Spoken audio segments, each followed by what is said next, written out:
नमस्कार साथियों, स्वागत है आप सभी का आपकी अपनी पाठशाला पर। सीजन आम का है तो चलिए एक आम बात कर लेते हैं।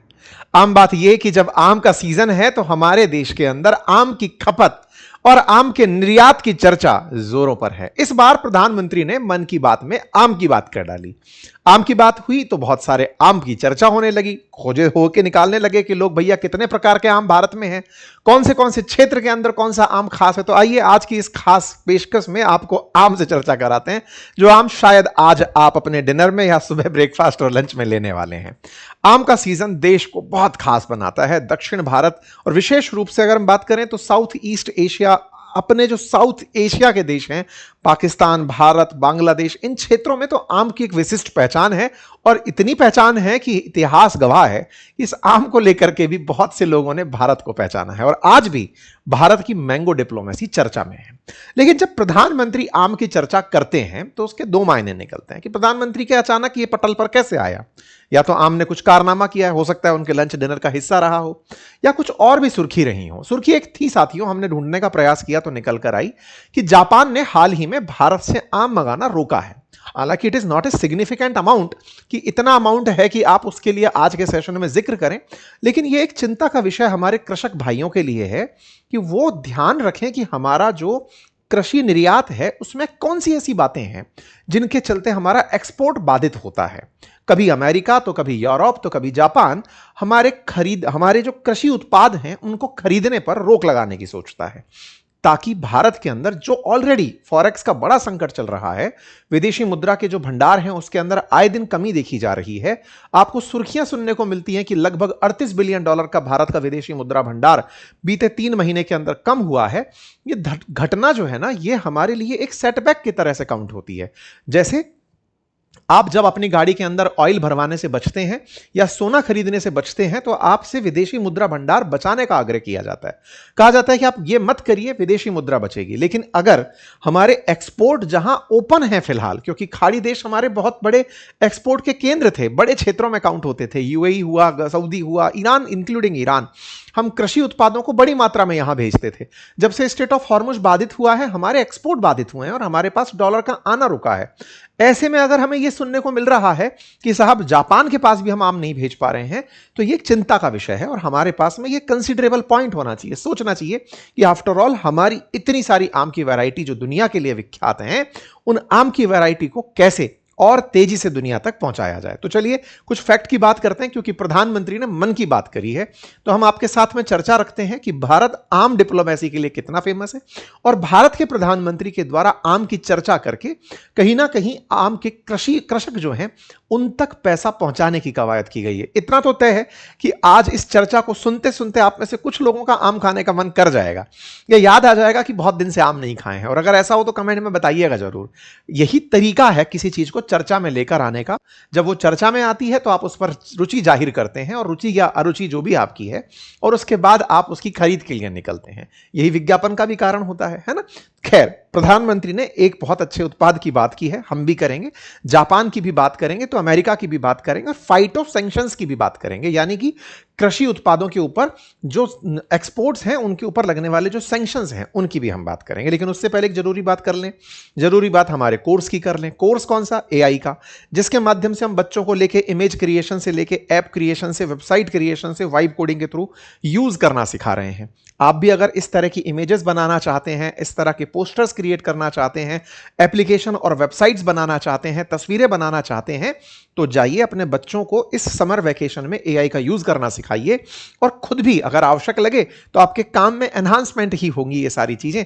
सीखना चाहें तो लिंक कमेंट बॉक्स में पिन है, आप जाकर वहां से उन्हें अवश्य देखें। चलिए तो बात करते हैं प्रधानमंत्री के द्वारा हाल ही में चर्चा हुई मन की बात में आम की बात की। तो आम की खेती से जुड़े किसान केवल कृषि उत्पादन तक सीमित नहीं, बल्कि देश की अर्थव्यवस्था को मजबूत करने और भारत की पहचान को अंतर्राष्ट्रीय पहुंचाने में भी महत्वपूर्ण भूमिका निभा रहे हैं। प्रधानमंत्री ने इस तरह से मन की बात में आम की बात की थी। चलिए साहब, तो भारत का जो चाइना, मतलब ये दुनिया भर के हमारे पॉइंट्स हैं, अगर आप उठा करके देखें तो प्रधानमंत्री ने जब ये बात करी तो अल्फांसो और केसर से लेके लंगड़ा, दशहरी, ये सारे के सारे आम सुर्खियों में आने लगे, क्योंकि जैसे ही गर्मी का मौसम आता है तो हमारे देश में आम की चर्चा होना शुरू हो जाती है।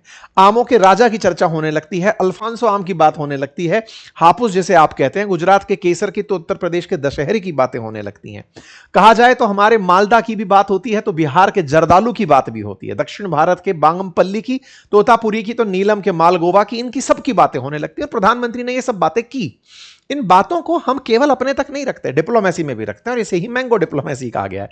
मतलब हमारे देशों में आम के सीजन में, जैसे हमारे बहुत से मित्र जो बिहार से हैं, यूपी से हैं, उनके क्षेत्र का कोई खास आम फेमस है, तो वो बहुत सारा सामान हमें एक्सपोर्ट करके, एक्सपोर्ट से मतलब अपने राज्य से हमारे यहां पर निर्यात नहीं कर रहे हैं, गिफ्ट स्वरूप भेजते हैं कि भैया ये आ गए हैं आम, जरा खा के देखिए कैसे हैं।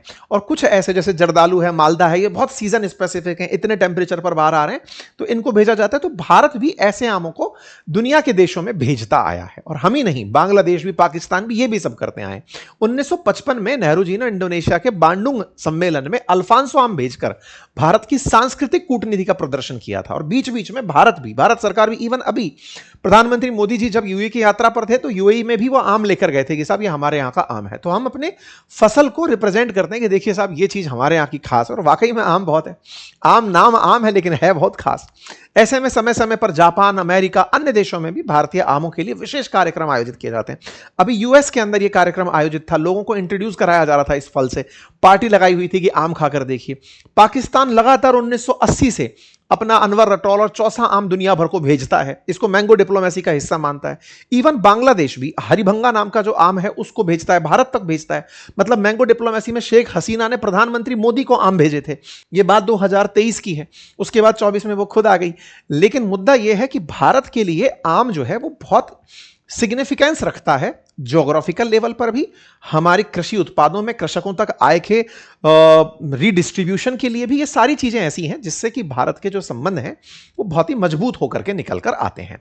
अभी रिसेंटली अगर हम बात करें, ये वो वाली बात है ना कि कुछ मीठा हो जाए, और मीठे में आम हो जाए, तो मोहम्मद बिन जायद के अल नहयान के पास भेजे गए आम भारत के रिश्तों को मधुर होता दर्शाता है। अगर दुनिया में आम प्रोडक्शन की बात करें तो भारत 25 मिलियन टन सान का आम पैदा करता है। भारत के अंदर अल्फांसो, तोतापुरी, बांग्लापुरी, ये सारे प्रमुख आम हैं जो होते हैं। अगर हम वैल्यू को इस तरह से देखें, मतलब 25 मिलियन टन बोले तो 2.4 करोड़ मैट्रिक टन आम पैदा होता है, और इनमें से मात्र 32,000 मैट्रिक टन ही हम एक्सपोर्ट करते हैं, बाकी आप और हम खा जाते हैं। तो ये 24-25 मिलियन को जो मैट्रिक टन है, इसमें सबसे ज्यादा कंट्रीब्यूट कौन करता है? तो उत्तर प्रदेश करता है, जिसका 25% से भी ज्यादा कंट्रीब्यूशन है आम के उत्पादन में। ऐसे ही फिर आंध्र प्रदेश का नाम आता है। हमारे अन्य जो राज्य हैं उन राज्यों में भी प्रमुखता से, जैसे उत्तर प्रदेश का नाम आया, आंध्र प्रदेश का नाम आया, वेस्ट बंगाल का, उड़ीसा, मध्य प्रदेश, गुजरात, ये सब। आंध्र प्रदेश 21%, मतलब उत्तर प्रदेश 26%, तो आंध्र प्रदेश 21% आम उत्पादन करता है। तो आम उत्पादन में हमारा बड़ा योगदान है, और ऐसे में हम इस आम को यूएई, यूएसए, यूके, इन सभी क्षेत्रों में एक्सपोर्ट करते हैं। और एक्सपोर्ट की वैल्यू कितनी है? तो जैसे यूएई को हम भेजते थे 166 करोड़ का आम बेचे थे 24-25 के अंदर, 25-26 में 136 करोड़ का भेजे, 2023-24 में 189 करोड़ का भेजे। तो ये हमारा आम एक्सपोर्ट है जिसकी वैल्यू आप देख सकते हैं। तो इंडिया जब आम एक्सपोर्ट करता है तो टॉप एक्सपोर्टिंग कंट्रीज में जापान का नाम नहीं आता।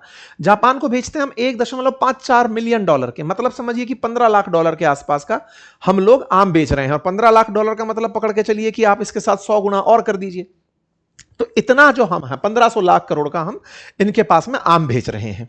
तो ये जो हमारी आम डिप्लोमेसी चल रही है, इसमें आज की स्थिति यह है कि हमारा यह बाजार भी, जो यूएई को भेजने वाला बाजार है, यह भी बाधित हो रखा है। कुवैत को भेजने वाला बाजार है वो भी बाधित हो रखा है।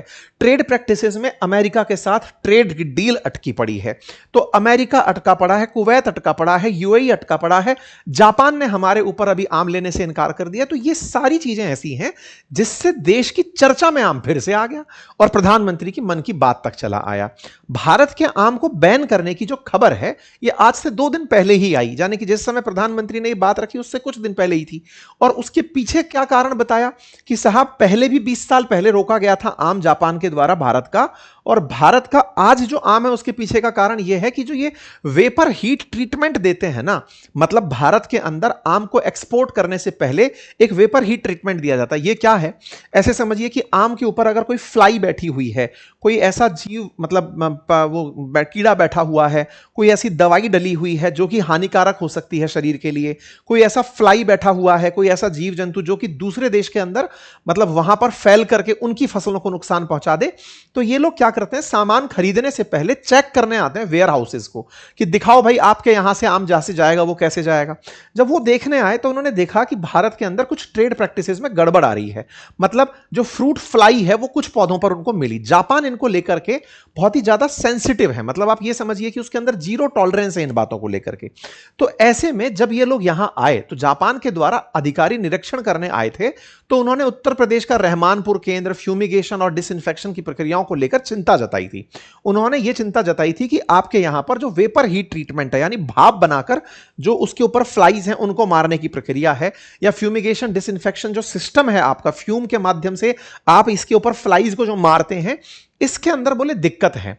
आप लोग बहुत सारे डॉक्यूमेंटेशन जो कंप्लायंस से जुड़ी हुई चीजें हैं उन्हें बहुत शिद्दत से नहीं करते, और जो पेस्ट कंट्रोल है उसका तो कोई लेना देना ही नहीं है, जितनी मर्जी पड़ गई डाल गई। तो इस चलते जापानी हमको रिजेक्ट कर गए, और इसके चलते भारत जो है वो अपने आम को एक्सपोर्ट इस साल नहीं कर पा रहा है। यह हमारे लिए एक संवेदनशील चीज है, और हमारे समस्त कृषक भाइयों को भी यह समझने की आवश्यकता है, और हमारे जो कृषि के अधिकारी हैं उनको भी समझने की आवश्यकता है कि जब ये लोग आते हैं तो प्रॉपर तरीके से आपको बता के आते हैं कि यहां आ रहे हैं। आप उन चीजों को पहले ही सुनिश्चित करिए कि क्या क्या कंप्लायंसेस हैं जो फॉलो हो सकते हैं। आज जो हमारे पास चीज है, जो बाजार है, उसे हम क्यों खो रहे हैं? 20 साल से हमारे साथ आम खरीद रहा हुआ देश है, आज वो आम रोक दे रहा है, तो फिर ये इशू की बात है। भारत के बहुत सारे ऐसे प्रीमियम आम पहले भी भेजे जाते रहे हैं। अगर ये जापान के बाजार से बाहर होते हैं तो ये किसी और के लिए बाजार छोड़ते हैं, और फिर किसी और का नाम जब आता है तो बांग्लादेश का नाम निकल कर आ रहा है। वो अपने आम बेचने की बात कर रहा है, तो बांग्लादेशी मैंगोज जो है वो जापान और मलेशिया जा रहे हैं। खैर, फिलहाल के लिए ये खबर तो बड़ी है, लेकिन इस खबर से हमको क्या चीजें हैं वो समझने में आती है कि भारत का समुद्री व्यापार बाधित है, और चूंकि ये पहली बार नहीं है, पहले भी ऐसे प्रतिबंध लग चुके हैं, तो हमें समझने की आवश्यकता है कि हम लोग विशेष रूप से ध्यान रखें कि हम कैसे वेपर हीट ट्रीटमेंट कर पा रहे हैं, निरीक्षण प्रमाणन पर ध्यान दें, कीट नियंत्रण के नियमों का पालन करें, प्रॉपर डॉक्यूमेंटेशन रखें, बाग की स्वच्छता का, कीट रोग प्रबंधन का इनका ध्यान रखें।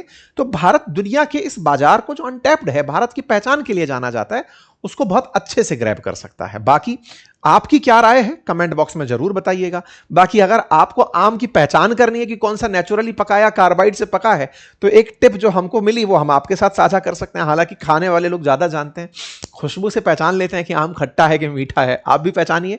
कार्बाइड से पका हुआ आम इन दिनों सुर्खी में आता है कि साहब ऊपर से तो बन गया रंग, इसका अंदर से रंग नहीं बना है। तो कुछ लोग टाइट करके पकड़ते हैं और कुछ लोग डंठल के बगल में से सूंघ के पकड़ लेते हैं, क्योंकि जिस कार्बाइड से इसे पकाया जाता है उसकी वजह से शरीर में कई दिक्कतें होती हैं। शॉर्ट टर्म भी दिक्कतें हैं और लॉन्ग टर्म भी दिक्कतें होती हैं।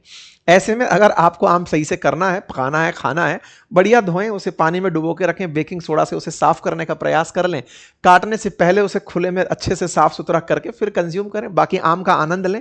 एआई की इस दुनिया में आपसे स्वागत करते हुए बढ़ते हैं। फिलहाल के लिए इतना ही। अपने बच्चों के लिए अगर आप कुछ सिखाने के मूड में हैं इस समर वेकेशंस में, तो एआई का यूज करना सिखाइए। क्लासेस लाइव चल रही हैं। फिलहाल के लिए इतना ही। अपना ख्याल रखें। बहुत बहुत धन्यवाद।